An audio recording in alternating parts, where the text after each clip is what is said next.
So I'm back. I had an amazing breakfast with my father. We went to News Cafe, one of my favorite places. It was more busy than usual. I ordered a yogurt, plain yogurt with nuts and granola and fruit, and it was great. It was a lot more filling than I was expecting it to be. It really made me want to make that at home. Home was kind of just a trigger meltdown right there. So this whole robbery thing, which I totally blame Dennis for, and for the people he brings to the house and how he boasts all the time and talks out of his butt about how he's better than he really is, kind of thing, which got him and exclusively him taken advantage of.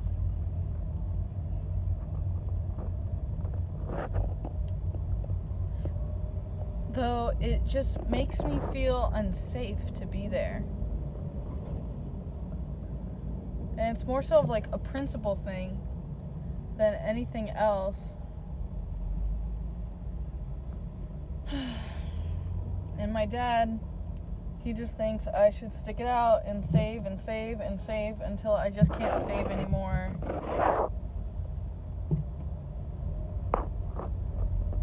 And then another part of me just wants to put all my stuff in storage and just hit the road.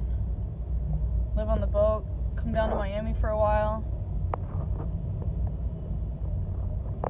Though, like, George is like my child, and like, I don't want to treat him like how I was treated as a kid, basically, where I had to move all the time. So there's like a lot of those stresses at hand.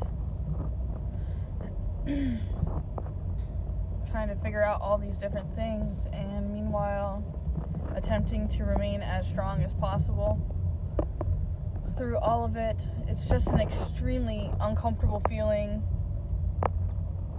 to feel like completely invaded. And then especially the fact that I was hypersensitive to this stuff and I didn't really know what was wrong, and I was just like in some sort of out of sorts.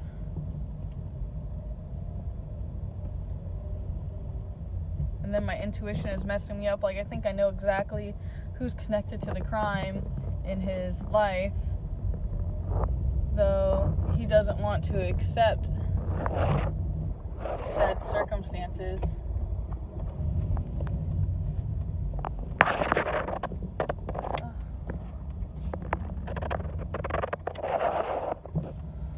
Well, traffic is awful at 9:13 in the morning. Stressful more than anything, as if everything else I'm dealing with isn't enough. I'm supposed to have a good time today, and part of me is also almost embarrassed. I mean, I'm going with my mom to the Renaissance Fair, and it can be very embarrassing, to say the least.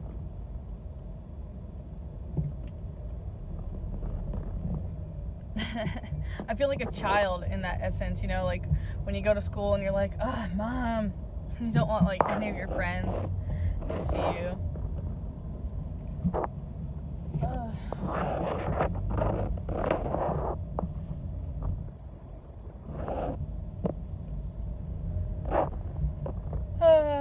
Meanwhile, there's excessively rude individuals in the world, and they make you feel very alienated and like you're alone. One must hold their composure.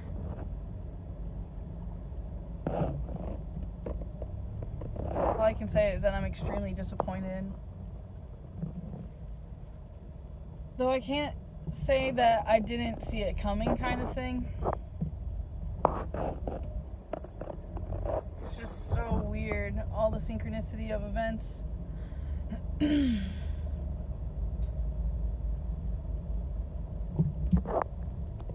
just like terrified to take the big leap.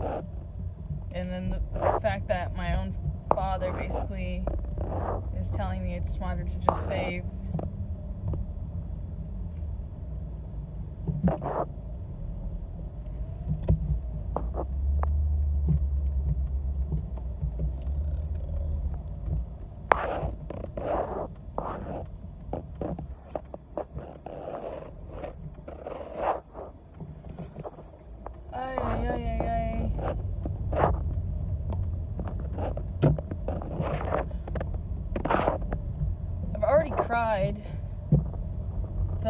and still feel all this stuff inside. And it's just like anger and confusion. And it's like mad at myself for like putting myself in the situation. Though then I think to myself, like, what if this was to happen on my own? How does that make it any different? And then I think jerk stuff, basically, where it's like, this wouldn't happen if I was on my own because I wouldn't bring anyone home and I would be safe and I wouldn't have to worry about my cat getting out when I'm gone. I wouldn't have any concerns. So part of me just wants to do the impulsive decision and just do it. I'm so scared though.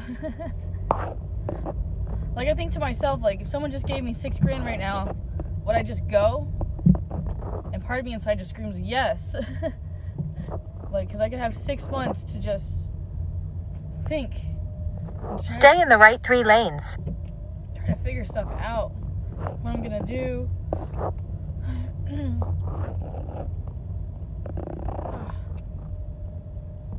It's frustrating. And then, like, you go through all these emotions. It's like, I feel so alone and nobody cares and nobody can save me but myself. And then that's like more pressure on you, and that makes you more mad at you. You being me.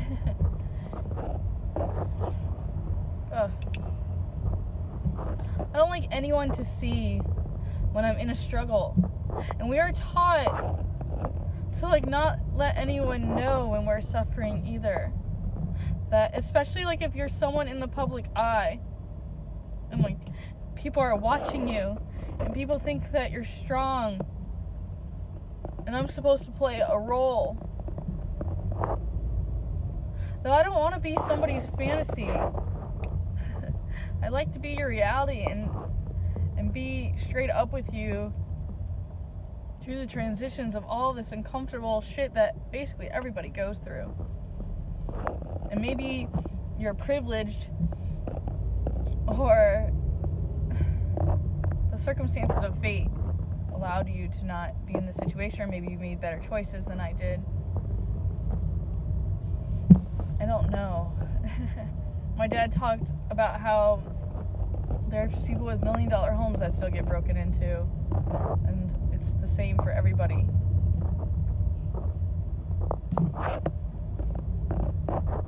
Doesn't make me less grouchy about it. It just makes me feel like less safe than anything else.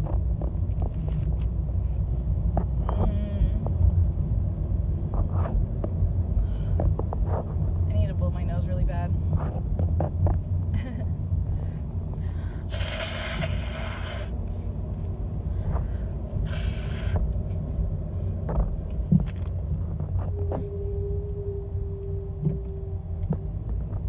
Then I get confused, like, do I keep all of these secrets inside?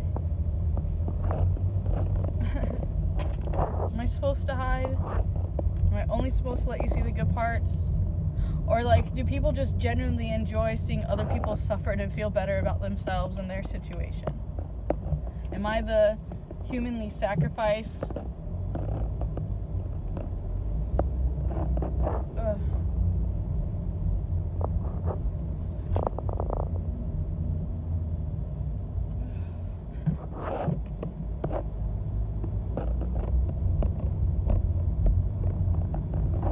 Thinking about Heather right now and like the exercises she puts me through, and we do intuitive empathic healing kind of stuff, so she can empath like me. We can feel other people's stuff, and like, so I'm focusing in on my own stuff, like, what is this feeling in my gut right now, and what does it want for me? And I hear to feel safe. And then I feel this. There's a big lump right here. What does it want for me? To get it out.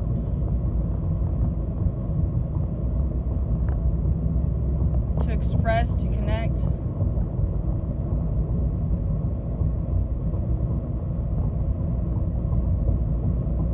For my voice to be heard.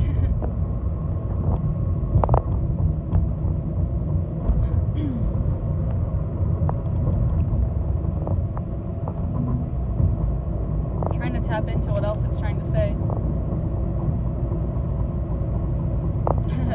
I just heard a scream of, "Get out!"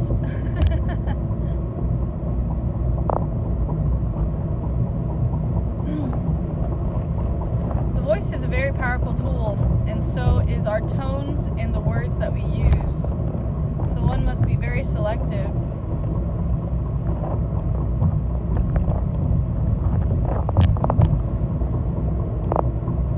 I feel a lot of suppressed pain and even love and emotion. I've actually been talking to someone that I started to catch like really intense feelings for.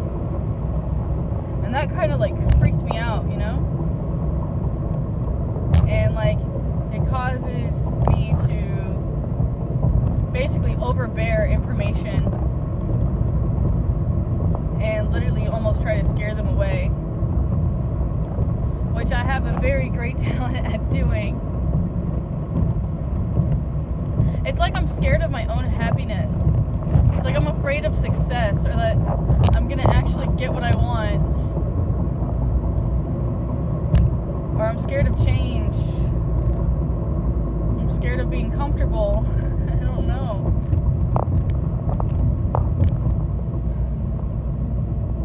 The person lives like really far away too. It doesn't make things easy, and it's like confusing trying to figure out why these emotions are all arising when I like don't even know who you are. Though I feel the words "I love you" escape from the bottom of me, and then there's part of me that says that that's not right, you can't love someone like that. So I'm in a constant war within myself with that. And then it's like subconsciously or consciously I know that I need to be in a better place before I can truly give myself. And I've worked with my therapist, Kelly, about how when I love someone, I can't only love you halfway, I'm going to give you everything. I love with my all, and I will drown you and suffocate you in my love like my mother did for me, basically.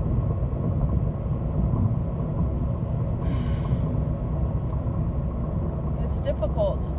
And then mental health comes to mind, and then that triggers, the shooter in Parkland.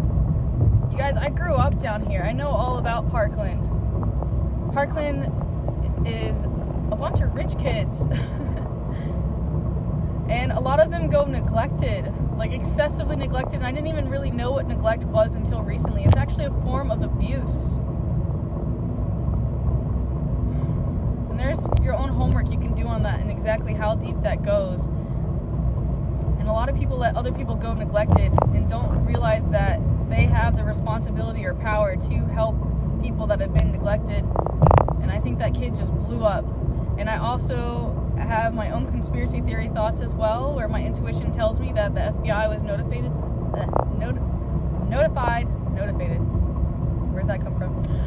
They were notified several times, so they knew, and they allowed it to happen because they want us to want the gun control, just like they want us to want the RFIDs.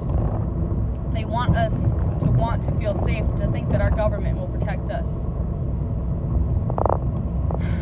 But if you do your homework on democide, you'll see the history and facts. I love you. I gotta go. It's too long. Peace be with you.